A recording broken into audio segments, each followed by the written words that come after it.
Esse é o Ancapsu e nós vamos falar sobre a disputa na Comissão Interamericana de Direitos Humanos que está acontecendo agora e que pode dar pela primeira vez em muitos anos vantagem para a direita lá na Comissão Interamericana de Direitos Humanos. Tá? A CIDH, vocês lembram do caso do Vaca, né? O cara que teve aqui para investigar o Alexandre de Moraes e acabou que não, até hoje não saiu o relatório dele, né? Evidentemente que ele ia fazer isso porque ele sabe que não tem como fazer um relatório elogioso à esquerda no Brasil, teria que ser um relatório crítico à esquerda no Brasil, porém, evidentemente isso seria uma coisa que ruim, né? Então ele está segurando o relatório, não publica relatório nenhum. Talvez, com a maioria de direita agora na CIDH, a coisa mude de figura. Vamos entender esse caso aqui, porque essa oportunidade a gente não esperava, tá? Isso aí já é, mais uma vez, movimentação do Trump com relação à CIDH, com relação à OEA. Essa notícia foi sugerida por Papa Leão XV, Quebrangulense e várias outras pessoas. Obrigado aí ao pessoal que sugeriu notícias lá no nosso site, no visãolibertaria.com. E obrigado a você que está assistindo o nosso vídeo. Se você gosta do nosso conteúdo, por favor, deixe o seu like, se inscreva aqui no canal, né? Pois bem, a Comissão Interamericana de Direitos Humanos é um órgão importante porque ele não tem poder normativo, tá? Ele não pode mandar país nenhum a fazer nada, mas ele é um órgão internacional das Américas e ele pode sim propor punições a países em algumas situações, tá? Mas principalmente ele pode embasar soluções de países. Então, por exemplo, os Estados Unidos sancionou o Alexandre de Moraes na Lei Magnitsky. Até aqui ele não foi acompanhado por outros países. É comum ele ser acompanhado por outros países. Mas por quê? Porque o pessoal está vendo como uma decisão exclusiva do Trump. Uma decisão do CIDH de reconhecer a quebra de direitos humanos pelo Alexandre de Moraes, isso poderia, de fato, favorecer esse processo, poderia tornar essa busca por justiça no quesito Alexandre de Moraes uma coisa mais relevante, uma coisa mais fácil, né? E o problema qual que é? A Comissão Interamericana de Direitos Humanos ela é dominada pela extrema esquerda há muito tempo, né? É lógico que o Jamil Chad diz que agora que a ultradireita avança por controle no órgão de direitos humanos. A ultradireita. Não, o problema é que ela está na ultra-esquerda. A gente quer trazê-la para o centro. Não é ultradireita, não é centro, não é nem direita, na verdade, é centro. Aqui, ó. Uma manobra política e diplomática ameaça deixar a Comissão Interamericana de Direitos Humanos sob o controle de movimentos ultraconservadores.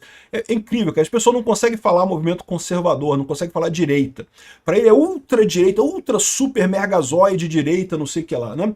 Pela primeira vez em décadas de existência do Conselho Regional. Formada por 7 comissários, a entidade ligada à OEA pode ter uma composição inédita até então, com a maioria dos seus membros vindos de movimentos ligados à direita, não à extrema-direita, ou a grupos conservadores, né? Agora, o curioso é isso. Olha só o que ele fala aqui, ó.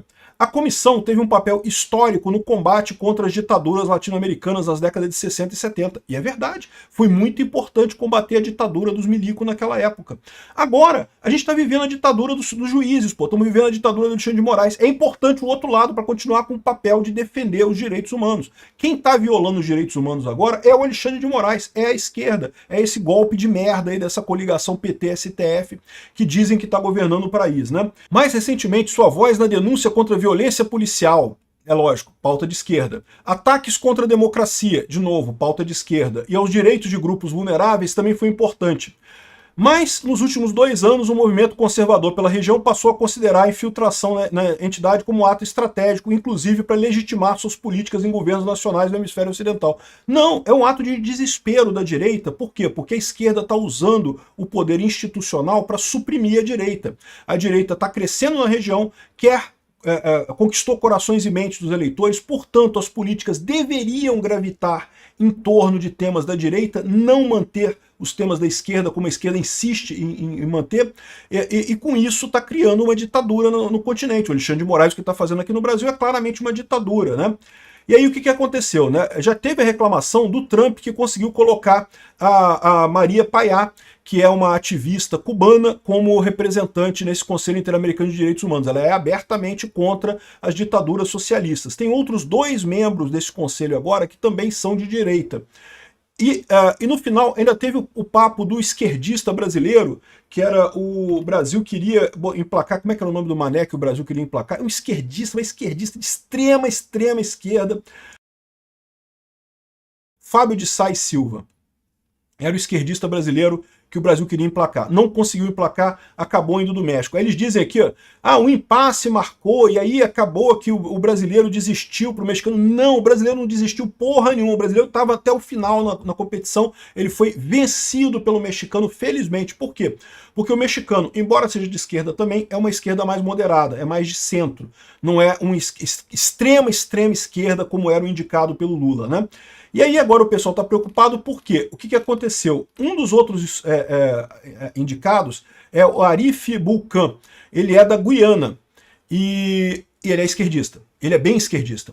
E aí, agora, o que está acontecendo? Vocês sabem que a Guiana ela tem um problema com a Venezuela. A Venezuela, do amigo do Lula, o Maduro, né, o amiguinho do Lula, a galera da turminha do Lula ali, o Maduro ameaçou invadir a Guiana. O Maduro ameaçou um monte de coisa lá. E aí, agora, o cara pediu renúncia, o cara renunciou.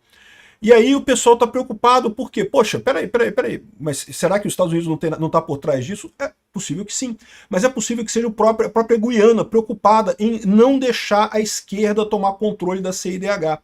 Por que isso? Porque tá mais do que claro para todo mundo que o Lula e o Gustavo Petro são as duas forças no continente, e mais a Chimbal também no México, que estão mantendo o Maduro no poder, que estão lutando pelo Maduro, e lógico, quanto mais tempo o Maduro ficar no poder, pior é a situação para a Guiana, maior é a chance do Maduro tentar uma invasão na Guiana, alguma coisa assim, para tentar se manter politicamente viável por lá, né? Então, ou seja, essa história aqui de que a Guiana fez isso porque os Estados Unidos forçou, não tá muito explicado não. Isso aqui é o esquerdista reclamando, mas a verdade é essa. Em última análise, todo mundo sabe que o Maduro é ilegítimo, mas o Lula, o Gustavo Petro insistem em continuar dizendo que não pode interferir, que tem que... Vai fazer o quê para tirar o Maduro então? Como é que tira o Maduro então? Se ele perde a eleição e continua? Me explica, como é que funciona essa democracia do Maduro, que o povo quer outra pessoa, mas não pode? Por que a esquerda no Brasil e no México e na Colômbia falam desse jeito? Porque eles estão com o mesmo problema. Ninguém quer o Lula aqui no Brasil, ninguém quer o Gustavo Petro na Colômbia, ninguém quer a Chimbal no México. E eles estão com o mesmo dilema. Eles querem continuar no poder mesmo sem o apoio popular. É a democracia 2.0 do Alexandre de Moraes. A democracia desencantada. Como é que é o nome que eles usaram? Nem lembro mais como é que é o nome que eles usaram. É a democracia que não precisa mais do povo. O povo, quem decide é o Xandão. O Xandão que decide quem é a pessoa para governar o Brasil e pronto, né?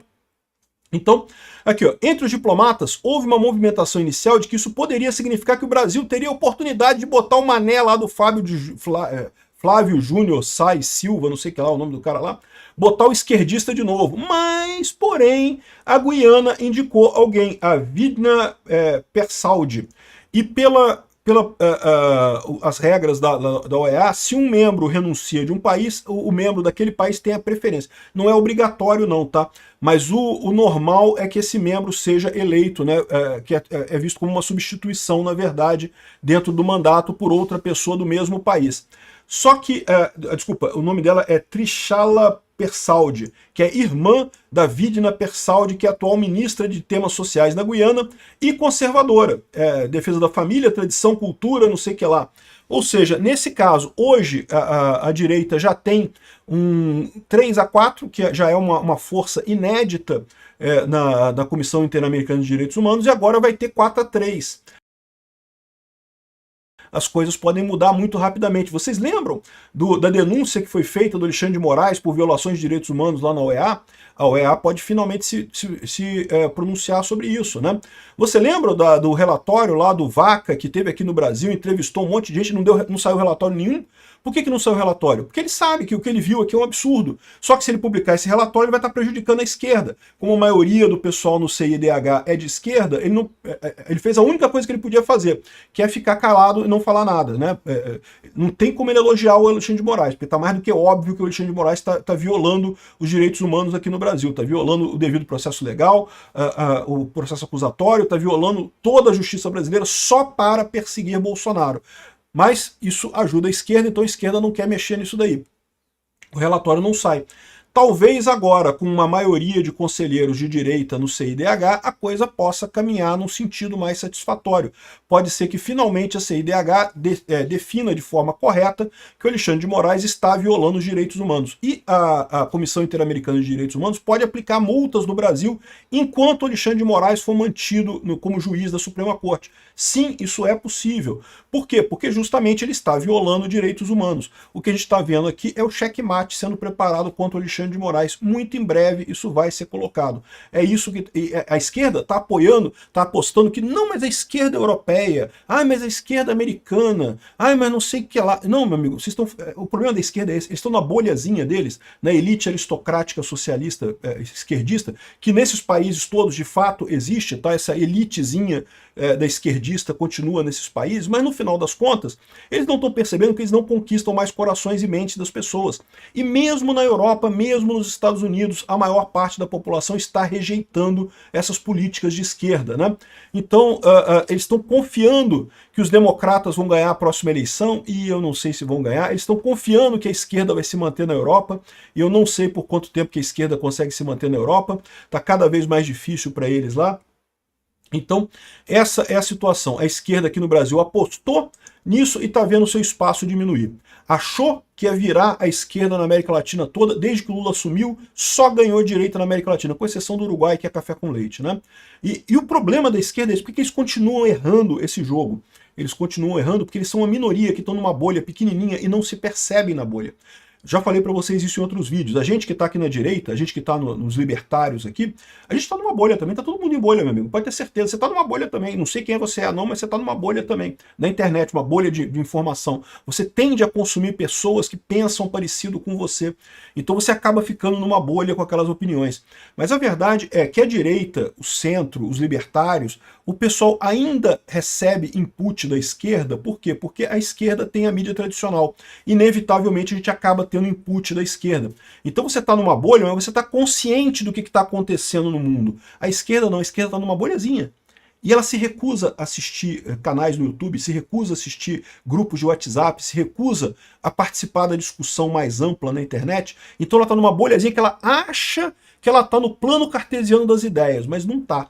Isso faz com que eles tomem cada vez mais decisões erradas, se afastem cada vez mais do óbvio, do que pensa a população como um todo, né? E o que está acontecendo aqui meu amigo, é ruim mesmo, é ruim para a esquerda isso daí, né? Ele está falando aqui, é lógico que ele espera que o pessoal faça alguma coisa, que chute para o alto as convenções e bote outra pessoa ao invés do delegado lá da delegada lá da Guiana, mas eu tenho certeza que o pessoal vai fazer a coisa correta e hoje só sobrou para a esquerda aqui no Brasil, na América Latina, México, Colômbia e Brasil, e Colômbia e Brasil com muito pouca força, o México também com um monte de problemas, ou seja, não tem chance nenhuma. O pessoal está sendo varrido da política. Não é que a esquerda vai acabar, mas ela vai passar a ter a dimensão correta, que é uma pequena minoria muito rica, que é a favor do progressivismo e não tem o direito de determinar os futuros do país como um todo. Quem deve determinar o futuro do país não é a elite aristocrática, não é o Barroso que diz que vai civilizar o Brasil, né? Ele quer dizer que o brasileiro é incivilizado e tem que aprender a votar na esquerda, né? Não é essa elite que vai conseguir manter o poder, não. O povo vai tomar o poder. Muito obrigado por assistir até o final. Se você chegou até aqui, é porque realmente se importa com a liberdade, com a verdade e com um Brasil que não seja controlado por narrativas. E eu preciso te pedir algo importante. Curta o vídeo agora, se inscreva no canal e compartilhe com quem precisa ouvir, amigos e inimigos. E seu engajamento não é só um clique. É ele que faz essa mensagem romper a bolha, que ajuda a verdade a chegar mais longe e que nos fortalece para enfrentar a esquerda, expor mentiras e tirar o Brasil do buraco em que colocaram. Aqui você não assiste apenas, você faz parte da luta. Então deixe o like, inscreva-se e compartilhe. Aqui a verdade fala alto. Esse é o poder em voz alta.